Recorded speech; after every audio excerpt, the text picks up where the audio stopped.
Celebramos una reunión con el presidente de la Real Academia Galega de Bellas Artes, con Manuel Quintana, para preparar una gran exposición dedicada a Laxeiro, a José Otero Abeledo.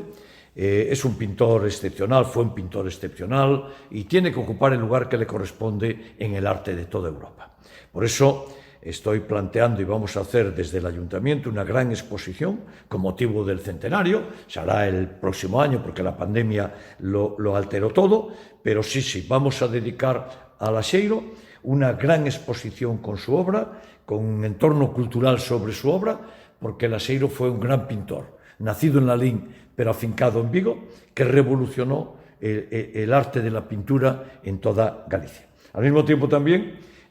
Quintana nos decía que en este momento el Museo Marco lidera el arte contemporáneo de Galicia,